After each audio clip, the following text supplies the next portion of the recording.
What's up, homie? I'm Ethan. And I'm Adriana. Today we have sports, 2 stories, announcements, and weather. Let's get started. And GPATV starts right now.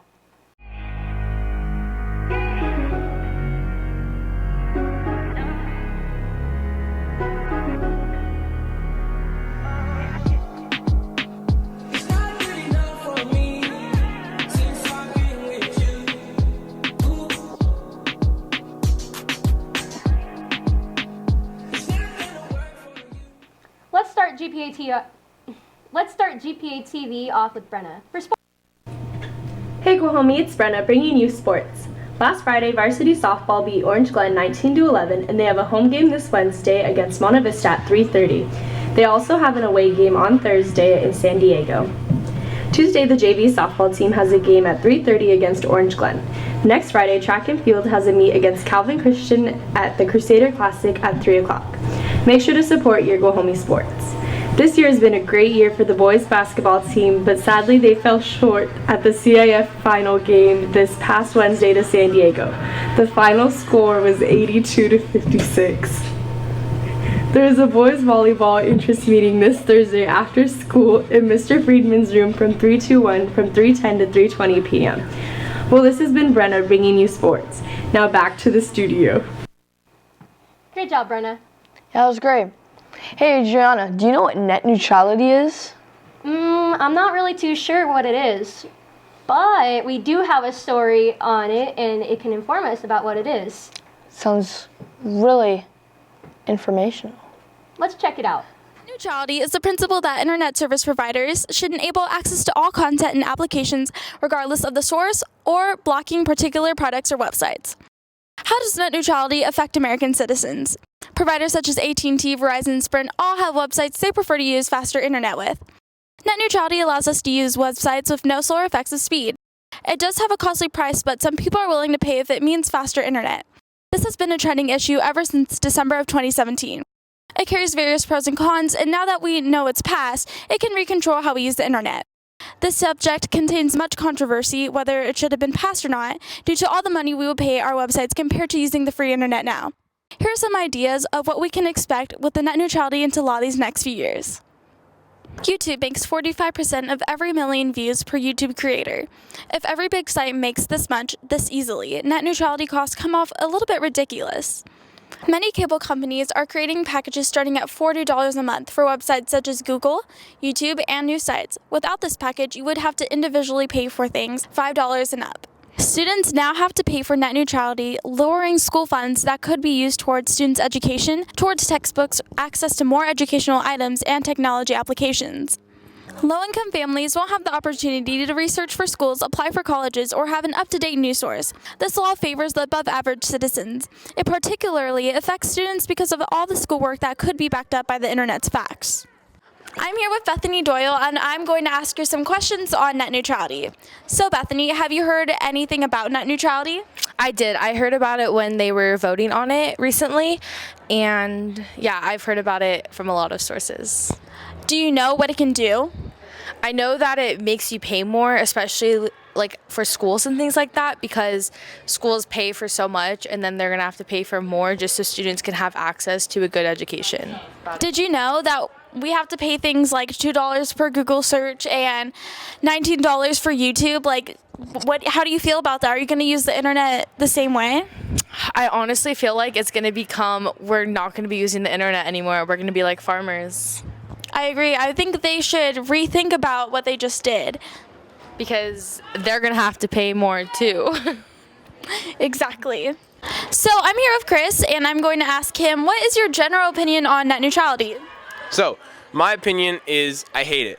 The reason for this is because there is too many possibilities that we can use the internet for, and a GPATV is taking that out of our hands, our hands.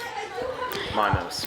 Do you know some of the pros and cons of this? Yes, I heard that we're going to have to pay more. We don't have access to the websites without paying like $4.99. We can't Google search. What the heck, homie? I know some packages go up to $50. It's insane. We can use the internet freely now, but I never noticed slower internet. Yeah, me either. Exactly. But Net neutrality has a big effect on American citizens, whether if it was passed or not. It is a very controversial subject. It all depends on whether you are about your provider's various internet speeds and if you are willing to pay the things websites will give you with net neutrality, knowing that you can use the free internet now. Slow internet from providers never seemed to be an issue until every news source began talking about net neutrality. This feud has been going on ever since December of 2015 and never seemed to pass. Is net neutrality that big of an issue if it wasn't passed until now? Knowing about all the things net neutrality does, what is your opinion and what will you do? Wow, that actually informed me a lot more. Yeah, Now I know. Definitely know what it is now. The Princess Project San Diego is giving away a free prom dress with accessories that will take place April 21st, a few weeks from now. Book an appointment online at princessprojectsd.org and you will receive a free prom dress and one accessory. High school ID required for the event. Bring it to the event. Now on to weather with Juan.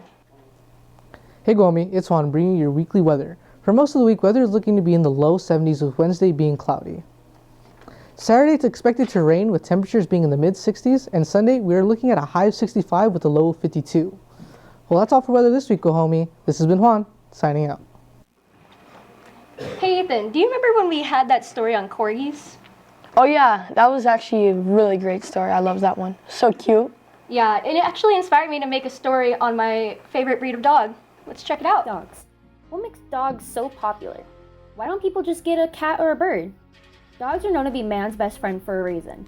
Dogs are famous for their wild personalities, from being alone at home and sleeping on the couch all day to saving lives all around the world. It really is no wonder why they're man's best friend. But there's just one question that many people have in mind when it comes to dogs. Which dog out there is the best? My answer for you is the French Bulldog. Let's start off with the history of this breed. First off, the French Bulldog did not originate from France. Funny, right? According to ASPCA Pet Insurance, French Bulldogs originate from England like their bigger and chubbier cousin, the English Bulldog, which descended from the Bull and Beaver sports dog and a subfamily of the Greek Molossean breed that was used for bull baiting. In 1835, English Bulldogs began to be bred with pugs and terriers to reduce their size. The new Bulldog breed began to become so popular with lace workers in Nottingham because of how great lap dogs they were for the day and rat chasers for the night. Once the Industrial Revolution happened, these workers migrated to France, and boom, the new pups became a hit in France, with the bohemians, writers, artists, fashion designers, and working girls all over the country, which had England happily send more French Bulldogs to France. Eventually, even the high-class women fell in love with the breed, and the French Bulldog became a status symbol.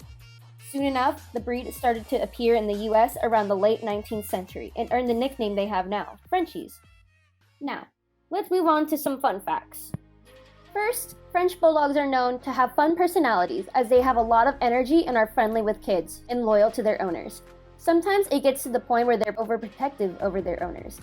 Another fun fact is French Bulldogs are known to be free thinkers, which can lead to stubbornness. So they are not the best suited breed for obedience and agility competitions. But that doesn't mean you can't train them. All it takes is patience and consistency, house training, and fun. Ooh, here's a good one. Did you know that the French Bulldog is known to be Hollywood's favorite dog? In fact, some famous people in Hollywood that own or have owned one are Madonna, Leonardo DiCaprio, Lady Gaga, Dwayne The Rock, Hilary Duff, Hugh Jackman, John Legend, and even Carrie Fisher. You know, I can agree with a lot of these fun facts about French Bulldogs because I have a French Bulldog of my own. And I have to say, she totally acts like the average French Bulldog. Meet Cachita. She's 12 years old and I've had her since I was in preschool.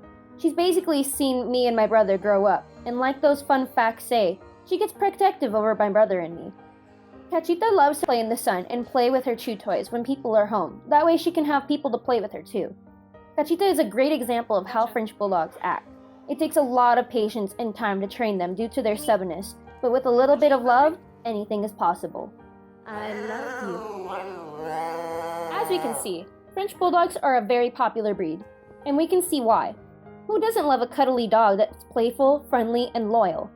French Bulldogs have a huge history, and it's amazing to see how much fame they've gained throughout the years.